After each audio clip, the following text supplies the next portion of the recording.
What's going on, guys? It's Ben here and welcome back to another video. Today's video, off to Villa Park, once more we take on Watford. To be honest, I've not got a great feeling today in terms of I don't think we'll spank them. I still think we'll win this match. I don't see a way that we don't win this match. Watford are rubbish. But I think there will be a reaction to the Newcastle game, but I don't think it'll be as big of a reaction as people think. I think we'll grind out a 2-0 win today with goals from set pieces probably being the difference. We know how it is down there. We know how sometimes little things like set pieces can completely outdo you. Hopefully I'm proved wrong and we win the game like 6-0, but as I say, I can't really see that happening. But as I say, yeah, let's get straight over to Villa Park.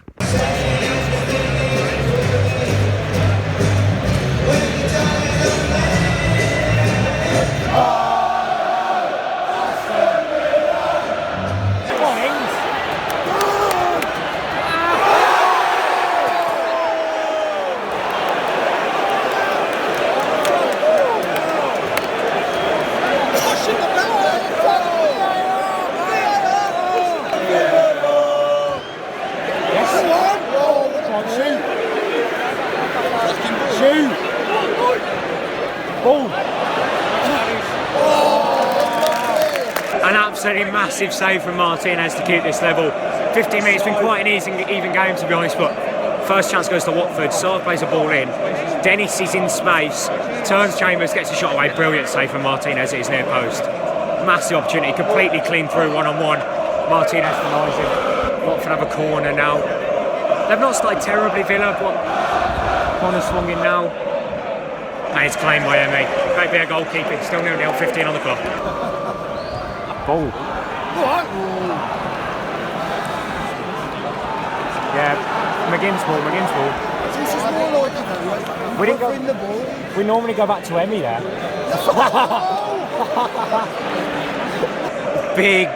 Big chance missed from Danny Ings. Should be 1-0 Villa now.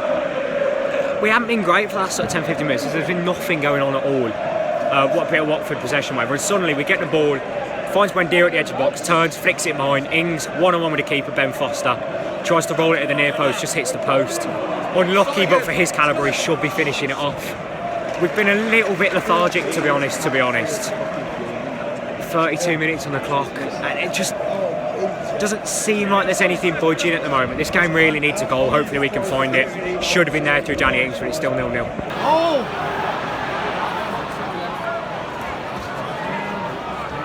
Deliver.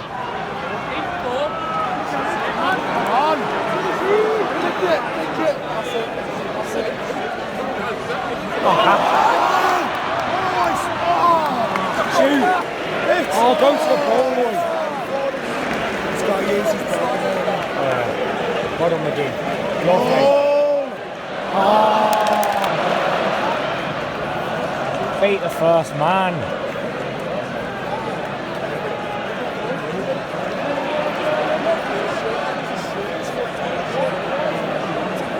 Shoot.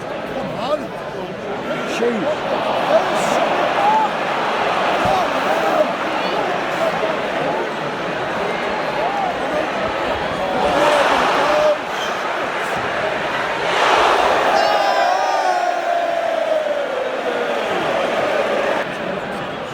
Yes. Yes. Great tackle, Buendia. That's better, Buendia.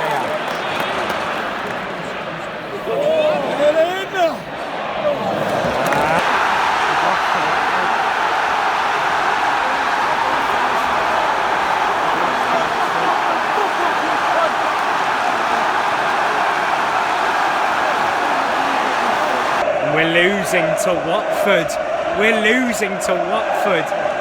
Terrible performance, absolutely terrible performance. 12 minutes left.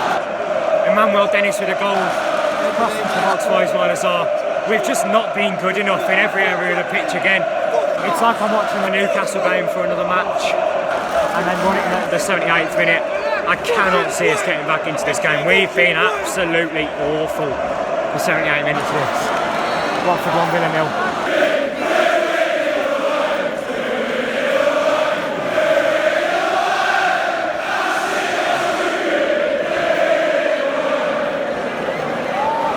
Would not be surprised if Watford got a second one here, since the goal they've got the better side. A massive chance just missed by Dennis. Saar does really well again down the right hand side, plays it across, about 3 yards out, looks to just tap it home, good save from Martinez, but we've been absolutely abysmal so far. Watford could be 3 or 4 in front, it's been dire, about 5 minutes left. There is no way in hell we get back into this game. 5 minutes, Villa 0, Watford 1. And we are back after what has not been a great day at Villa Park. It was. I'm not going to try and sugarcoat it. I don't think there is a positive to take out of this game. I don't think there is any individual performance other than maybe Emi Martinez and stretch Danny Ings today that gives me any real belief about high aspirations this season now. I know I'm being a little bit negative, but why should I be positive after a performance like that? I didn't think we looked ready for a fight today. And look, a lot of those lads have been a relegation threatened team before. They've played in a relegation threatened team before. They should know that sides down the bottom, while being limited in footballing ability, will have some of the biggest spirits and will be willing to fight and willing to scrap. And when opposed with physical opposition, like we have been in the last 2 games, Newcastle and Watford today, we've crumpled. We've crumpled. You know, none of the midfield looked up for a fight today. John McGinn looked in flashes, but again, he's not being played in a good enough system for me to be John McGinn. Which that's nothing harsh on Steven Gerrard. It's just the system doesn't fit John McGinn. So his energy and his flashes of passion were limited today. And alongside him, Douglas Luiz was... I like Douglas Luiz. I do. I like Douglas Luiz. But he was very fortunate to retain his place after the Newcastle game. He was shocking against Newcastle. And even against Leeds, I don't think he was great. And today, he was another level of awful. He didn't look... He was supposed to be the holding midfielder. And yet, I don't think he actually did any... I don't think he made a tackle. And when he had the ball, he never looked positive. He never looked to play a forward pass. It was always backwards towards Tyrone Mings or backwards towards Callum Chambers, which that's not what we want in a game like this. You know, we needed to oppose ourselves. We needed to take the game to Watford, get in their faces and win this by a couple of goals. And none of the lads seemed up for that. I thought Buendia was quiet by his standards. I thought Coutinho was quiet. You know, when he got on the ball, it was clear that he wanted something to happen, but whether it was the players around him, whether it was just he was having an off day, the magic didn't seem to be in his boots. You know, I think he overhit a long pass in the first half, and that summed up his afternoon. I thought Luca Digne had an alright game, but Matty Cash, opposite side, didn't. You know, he got booked, which is part of the reason why he got subbed off, but also I think he might have been subbed off partially because his end product was non-existent. You know, every cross he put into the box was claimed by Ben Foster or was headed away by Samir or Cathcart. So overall, as I say, an abysmal performance. One that does not fill me with confidence going into now an informed Southampton in 2 weeks, and in between that a scrappy Brighton. Look, Brighton did lose to Burnley today, so they're going to be reeling because you know they got battered by Burnley, but they still look to be a better footballing side than us on paper at the moment, and we're certainly in worse form than them. We've won 1 match in 12 games. That is appalling for a team that's standards with Europe this season.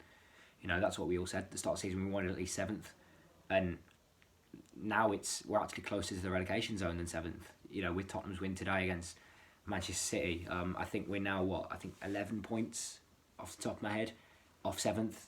And we're 9 points above the relegation zone. So we're actually closer to being down there than up there. Which, by steadying a ship and by, you know, looking for a reaction, another loss to a team below us is not what you want at the moment. But look, again, maybe I'm being too negative. You know, we could go and smash Brighton and Southampton now and forget those results, but in the present, right now, as of recording, it's simply not good enough at the moment at every level. As I said, I thought Danny Ings had an alright game this afternoon, but his strike partner for a lot of the game, Ollie Watkins, I don't know what's up with him. He's a 14 goal a season striker, we know that. but something's not clicking for him this season. He's not holding the ball up as well as he used to. He's not, you know, poaching on the long shots and getting tap-ins, or he's not finding himself in the penalty area of crosses. It just seems a little bit disjointed with him and the rest of the attack. And maybe that's contributing to us not scoring enough goals. So maybe Danny Ings deserves another run out next week against Brighton, but I'm not Steven Gerrard, and I do think that there will be changes next week. My ideal lineup for me would be Emi, Cash, Konsa, Mings, Digne, and then McGinn in the holding role, sitting deeper, so that he can get on the ball more and spread, and he can press, and he can make tackles and whatever and be aggressive. I'd want Morgan Sanson in the midfield now, in the McGinn role, and McGinn in the Louise role. I think it was Jacob Ramsey today. I'm perfectly happy with Ramsey starting in the attack. Coutinho's a must start. For me, I'd start Ings in there. And honestly, I'd consider Bailey over Buendia. I don't think Bailey was particularly great coming off the bench. But look, the guy's not match fit at all. He's injured. And I watched a lot of the Bundesliga a couple of years ago, and I know how good of a player Leon Bailey is. And for me, I think Bailey should be coming in. Again, I like Buendia, but I also, you can't keep citing players based off liking and whatever. You've got to base them off performances. And I think a lot of players in the starting 11 simply aren't performing well enough.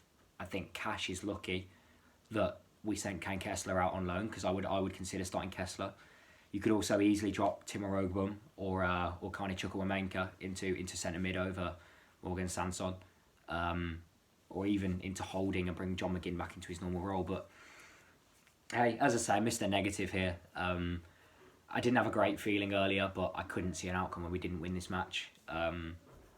We found a way, so there you go, past me. Your ignorance is bliss. And yeah, next video will be Southampton. Let me know what you thought of that shit show. Like, subscribe, comment, all of that jazz. And yeah, I'll see you in the next one. Peace.